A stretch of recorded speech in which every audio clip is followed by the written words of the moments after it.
नमस्कार, मैं हूं पवन त्यागी। चीन ने पिछले साल हमारे लद्दाख एरिया में पेंगोंग झील के पास घुसपैठ की कोशिश की और अब अरुणाचल प्रदेश में तवांग सेक्टर में उसने फिर से एक घुसपैठ की कोशिश की। सवाल यह है कि चीन ऐसा बार बार क्यों करता है। तो आप याद करेंगे कि जब पहली बार लद्दाख एरिया में इसने घुसपैठ की कोशिश की थी, उस समय चीन को लेकर पूरी दुनिया में एक चर्चा हो रही थी कि चीन ही वो देश है जिसकी वुहान लैब से पूरा कोरोना दुनिया में फैल गया और इसलिए दुनिया के देशों में यह चर्चा चली थी कि चीन से क्यों ना अपने उद्योग धंधे को समेट लिया जाए। उसका अल्टरनेट क्या होगा, तो भारत उसका अल्टरनेट बनकर उभर रहा था और मोदी सरकार ने दुनिया को एक मैसेज देने की कोशिश की कि यदि वो भारत में अपने उद्योग धंधों को लेकर आते हैं तो भारत ना तो कभी विस्तारवादी नीति अपनाता है, ना किसी देश की सीमाओं में वो घुसपैठ की कोशिश करता है और उसके द्वारा बनाए गए सामान गुणवत्ता चीन से कहीं बेहतर होगी। और वहीं अपनी उद्योग नीति में भी उसने आमूलचूल परिवर्तन किया। उसके बाद दुनिया की बड़ी बड़ी कंपनियां भारत की तरफ आकर्षित हुई और कई बड़ी कंपनियों ने तो बाकायदा भारत में अपना सेटअप लगाना शुरू कर दिया। ये चीन की बौखलाहट का एक कारण बना, जिसके कारण उसने देखा कि वो दुनिया में अब अलग थलग पड़ता जा रहा है, तो ध्यान बटाने के लिए वो ये हरकतें करता है, ऐसा सेना के एक्सपर्ट का कहना है। अभी की घटना को अगर लें तो लोग सोच रहे होंगे कि अभी ऐसा क्या हो गया। अरुणाचल प्रदेश में जो उसने घुसपैठ की कोशिश की, अब तो सब ठीक चल रहा है, लेकिन अब जो खबरें आ रही हैं, चीन से निकलकर जो खबरें आ रही हैं, उससे अब यह पता लग रहा है कि आखिरकार चीन ने यह हरकत अब क्यों की। तो आप समझिए, G20 जो समिट है उसकी अध्यक्षता भारत अब करने जा रहा है और भारत जब इसकी अध्यक्षता कर रहा है इस साल से, तो इसमें व्यापार को लेकर चिंता और मनन होना है। यूं तो इसका एक सदस्य के रूप में चीन भी है, लेकिन दुनिया के जितने भी देश हैं उनका रुख भारत की तरफ होता जा रहा है। और इस समय चीन से जो खबरें आ रही हैं, उन खबरों के अनुसार यह कहा जा रहा है कि चीन में बड़ी तेजी से फिर से कोरोना पैर पसार रहा है।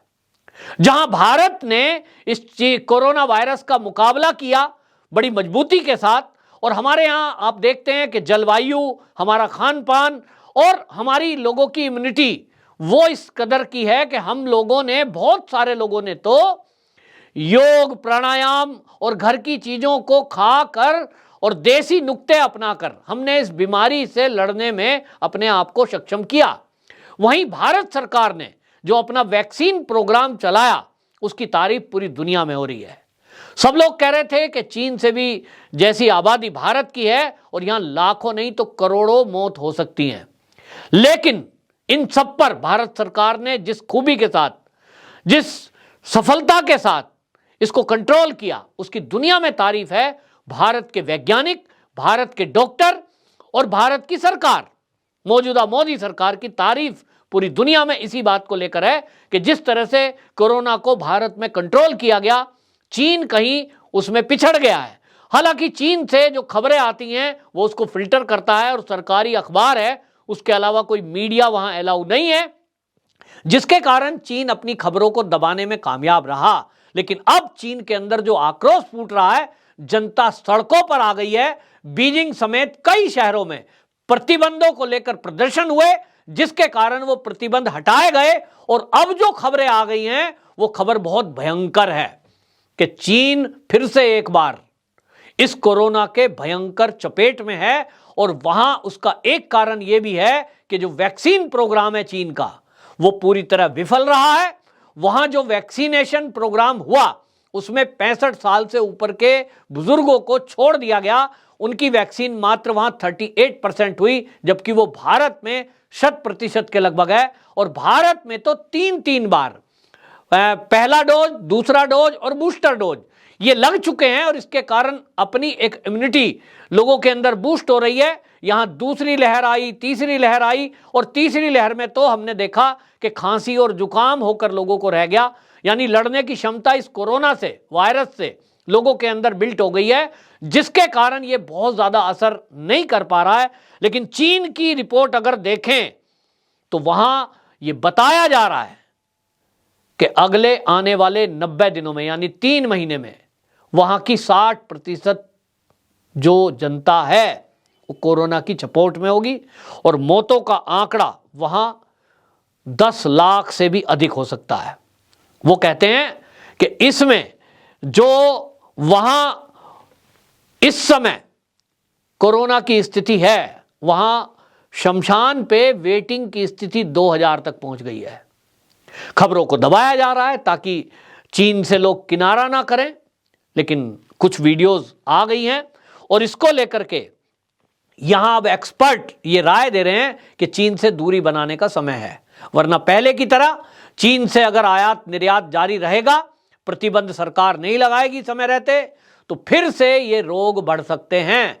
तो चीन पर एक तरफ हमारे भारत में पहले ही चर्चा चल रही थी कि जब ये आए दिन घुसपैठ करने की कोशिश करता रहता है तो ऐसे में आयात निर्यात में प्रतिबंध लगाए जाएं, सरकार इस पर विचार कर रही थी। लेकिन अब जिस तरह से कोरोना को लेकर रिपोर्ट आ रही हैं, उसमें आपको बता दूं कि ये हमारे भारत में वैक्सीन को लेकर स्वास्थ्य मंत्री ने 19 दिसंबर को संसद के अंदर बयान दिया और उन्होंने कहा कि हमारा जो वैक्सीन है 220 करोड़ के ऊपर पहुंच चुका है, यानी डोज पूरी हमने इतनी डोज दे दी हैं। वहीं आपको बता दें, जैसे हमने कहा, पहला, दूसरा और प्रिकॉशन डोज दी जा चुकी। ये जो है, ये कहा जा रहा है कि चीन में ये पूरी तरह विफल इसलिए भी रहा कि उनकी जो वैक्सीन खुद की है उसका इफेक्ट उतना नहीं है। जो भारत की वैक्सीन है वो दुनिया में नंबर 1 मानी गई है, उसका इफेक्ट भी अच्छा है और भारत के लोगों को जो डोज मिली है वो वाकई में बहुत कामगार सिद्ध हुई है। और इसलिए आपको बता दें, जो सूत्र है वो ये कह रहे हैं कि चाइना से हैकिंग करने की कोशिश की गई थी एम्स के सर्वरों को। चीन जानना चाहता होगा, ऐसा अनुमान लगाया जा रहा है कि वो जो हैकर है उनको किसी जरिए से ये कहा होगा कि वो हमारा जो दिल्ली का एम्स है, जहां वो सारी जानकारियां एकत्र हैं सर्वर में कि किसी कोरोना पेशेंट को कौन कौन सी दवाई दी गई, और क्योंकि वहां के डॉक्टर वैक्सीन प्रोग्राम से भी जुड़े रहे हैं तो वैक्सीन में कौन कौन सा फॉर्मूला हो सकता है। इस सब के लिए 5 सर्वरों को हैक किया गया था। कई दिन तक एम्स जो दिल्ली का है उसकी व्यवस्थाएं ठप पड़ गई थी, लेकिन भारत सरकार ने उस पर तुरंत कार्रवाई की, उसको रिकवर कर लिया गया। लेकिन सवाल ये उठ रहा था कि चीन में बैठे हुए हैकर, जिनका अनुमान लगाया जा रहा, आखिरकार वो हैकिंग क्यों कर रहे हैं। कुछ लोग कह रहे थे कि पैसे की डिमांड के लिए हैकर्स ने उसको ब्लैकमेल करने के लिए हैक किया है, लेकिन अब जो चीजें चीन से सामने आ रही हैं इससे स्पष्ट हो गया कि ये केवल मामला ब्लैकमेलिंग करके पैसा वसूलने तक का नहीं है, इसके पीछे खेल कुछ और है। और वो खेल दिखाई दे रहा है कि वो एम्स के डॉक्टरों की जानकारी, वो फॉर्मूलों की जानकारी शायद चीन में बैठे हैकर वो चाह रहे थे ताकि वो उसको चीन में इंप्लीमेंट कर सकें, क्योंकि उनके वैज्ञानिक और डॉक्टर वैक्सीन तो फेल हो गई। यहीं आपको यह भी बता दूं कि एलएसी पर जो टेंशन पैदा होती है उसको लेकर भी यह बताया जा रहा है कि अब जो चीनी अधिकारी हैं वो भी ये मानने लगे हैं कि जो चीन तनातनी में बॉर्डर एरिया पर, एलएसी पर, लद्दाख एरिया में और अब अरुणाचल प्रदेश पर अपने सैनिकों को वहां बिठाए रखा है। लद्दाख में 50,000 सैनिक उसने बिठाए हुए हैं एलएसी पर, और वो 50,000 सैनिक आए दिन उसको चेंज करने पड़ते हैं, क्योंकि बर्फ में -40, -30 डिग्री टेम्परेचर में उनको रहने तक की आदत चीन के सैनिकों को नहीं है, और जिसके कारण वो बार बार जल्दी जल्दी बीमार पड़ रहे हैं। तो उस बार बार बीमारी में आने से और बर्फ में बैठकर ड्यूटी देने से वो मानसिक रोगी हो रहे हैं, तनावग्रस्त हो रहे हैं, डिप्रेशन में जा रहे हैं। ये खबर आई है, और आपको बता दें ये खबर आई है पीपुल्स लिबरेशन आर्मी द्वारा प्रकाशित PLA डेली की रिपोर्ट में यह उल्लेख किया गया है कि चीनी जो अधिकारी हैं और सैनिक हैं वो गहन युद्ध के प्रशिक्षण से कभी भी वाकिफ नहीं है, और इसलिए वो तनावग्रस्त पाए जा रहे हैं, क्योंकि उनको LAC पे भारत की सेना के सामने डटकर बैठना है।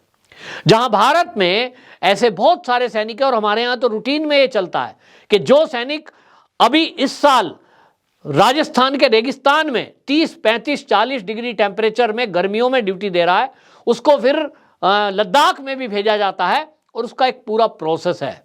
यानी हमारे देश की सेना का हर सैनिक जो लद्दाख में ड्यूटी दे रहा है, वो राजस्थान में भी दे चुका होता है, वो पहाड़ी पर भी दे चुका होता है, तो प्लेन पर भी। और इसलिए जरूरत पड़ने पर हमारे पास हमारे सैनिकों की संख्या ऐसी है जो तत्काल चाहे तो रेगिस्तान में भेज दीजिए, चाहे उनको पहाड़ पर भेज दीजिए, हमें कोई दिक्कत नहीं है, हर हाल में ड्यूटी देने के लिए सक्षम है। लेकिन चीन के सैनिकों के साथ ऐसा नहीं है, और इसलिए वो डिप्रेशन में जा रहे हैं। ये रिपोर्ट दी है, आपको बता दें, खुद लिबरेशन आर्मी द्वारा, जो PLA डेली में उसमें रिपोर्ट आई है। और LAC पर तनाव को लेकर जो बात आई है, वो retire lieutenant general DS Hooda, उन्होंने द प्रिंट को बाकायदा ये अपना बयान दिया है कि ये जो हालत है चीन के सैनिकों की, ये तनावग्रस्त हो गई है, और उसको वहां बैठना भारी पड़ रहा है। अब उसको लगता है कि अगर वो वापसी पीछे हटता है तो एक तो इससे उसकी कमजोरी जाहिर होगी, दूसरा भारत की सेना क्योंकि अब डटकर बैठी है और वो घोषणा कर चुकी है, भारत सरकार, अमित शाह हमारे घोषणा कर चुके हैं, रक्षा मंत्री राजनाथ सिंह घोषणा कर चुके हैं कि POK हमारा अभिन्न अंग है और हम उसको लेकर रहेंगे। तो चीन को ये चिंता सता रही है कि POK के साथ साथ कहीं ऐसा ना हो अक्साई चीन पर भी हमला होकर ये इस अपने क्षेत्र को वापस ले लें।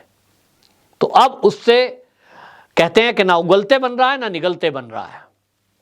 लेकिन ये भारत के लिए एक बड़ी अच्छी खबर है कि ऐसे समय में भारत मजबूती से उसके सामने खड़ा है, हमारा सैनिक पूरी मजबूती के साथ उसका मुकाबला कर रहा है।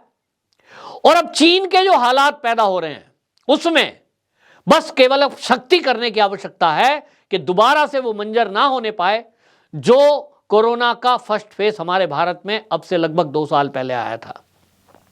और इसके लिए सरकार पूरी तैयारी कर रही है।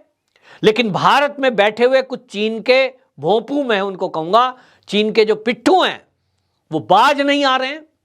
ऐसे कुछ राजनीतिक दल हैं जो संसद में आए दिन उल जलूल बयान दे रहे हैं सेना के ऊपर, सेना का अपमान कर रहे हैं, सेना का मनोबल डाउन कर रहे हैं। जो सैनिक हमारा 50,000 सैनिक वहां लद्दाख में बैठा है -40 डिग्री टेम्परेचर में, और अरुणाचल प्रदेश में 17,000 फीट की ऊंचाई पर, उसके मनोबल को डाउन करने के लिए यह कह रहे हैं कि हमारे सैनिक तो पिट रहे हैं। यह कह रहे हैं कि इसकी संसद में चर्चा हो। संसद में चर्चा क्यों चाहते हैं ये राजनीतिक दल? वो कह रहे हैं कि हम ये जानना चाहते हैं कि भारत की रणनीति चीन से लड़ाई की है क्या। आप सोच रहे हैं ये कितना खतरनाक है देश के लिए? कोई देश क्या किसी दुश्मन देश से लड़ाई की रणनीति की चर्चा सार्वजनिक रूप से करेगा? निश्चित रूप से जवाब है नहीं। ये गुप्त योजना बनाई जाती है, कब किस जगह हम किस तरह से हमला करेंगे, कैसे अपने दुश्मन का मुकाबला करेंगे, ये सेना के जनरलों के बीच का मुद्दा है, ये रक्षा मंत्री तक का मुद्दा है, ये प्रधानमंत्री और राष्ट्रपति जी के बीच का मुद्दा है। और बाकी किसी से तो ना तो चर्चा होती है और ना इसकी आवश्यकता है। लेकिन कांग्रेस जिस तरह से संसद को नहीं चलने दे रही है और पूरा विपक्ष उनके सुर में सुर मिला रहा है, ये दिखाई दे रहा है कि चीन के इशारे पर भारत में बैठे हुए ये लोग आए दिन इस तरह की हरकत कर रहे हैं जिससे हमारी सरकार और सेना का मनोबल डाउन हो और चीन को लाभ पहुंचे। तो अब लोगों की साजिश का पता लग गया है, और वो यही है कि वो हमारे भारत के गौरवगान को करने के बजाय भारत को नीचा दिखाने की काम कर रहे हैं। और वो सरकार से सदन के जरिए ये जानना चाहते हैं कि सरकार की रणनीति क्या है जो देश के लिए घातक सिद्ध होगा। और इसलिए मोदी सरकार कुछ भी हो, किसी भी कीमत में इस विपक्ष के झांसे में आने वाला नहीं है। और जो कार्रवाई उसको करनी है, जो रणनीति उसको बनानी है, उसको वो बना रहा है। देश की जनता इन सब चीजों को समझ रही है। लेकिन मैं आपको जो बता रहा हूं कि चीन में कोरोना फिर से बढ़ता जा रहा है, वहां लोगों को दबाया जा रहा है, मरने के लिए छोड़ दिया जा रहा है। तो अब बस केवल खतरा यह है कि फिर से एक बार दुनिया में यह वायरस चीन ना फैला पाए। और इसलिए दुनिया का ध्यान हटाने के लिए ये इधर उधर की घटनाओं को अंजाम देता है। लेकिन अब जब खबरें खुली हैं, लोगों को पता चला है, तो आप सब भी सावधान रहें, कहीं कोरोना को दोबारा से फैलाने के लिए फिर से मरकज एक्टिव ना हो जाए। इसके लिए जनता कह रही है कि सरकार भी अपने तरीके से सावधान रहे और हम भी इस बात को समझें कि जो देश के अंदर बैठे हुए चीन के पिट्ठू हैं वो किस तरह से संसद के अंदर हंगामा कर रहे हैं। उनके खिलाफ भी सख्त एक्शन सरकार को लेना चाहिए, क्योंकि हमने जिनको संसद में चुनकर भेजा है उनको वहां काम करने के लिए भेजा है, हंगामे के लिए नहीं। आपका क्या कहना है कमेंट बॉक्स में जरूर रखें और इस वीडियो को आम जनता तक ज्यादा से ज्यादा पहुंचाएं ताकि लोगों को देश के अंदर बैठे गद्दार और देश के बाहर बैठे हुए दुश्मन के बारे में पता लग सके। वंदे मातरम।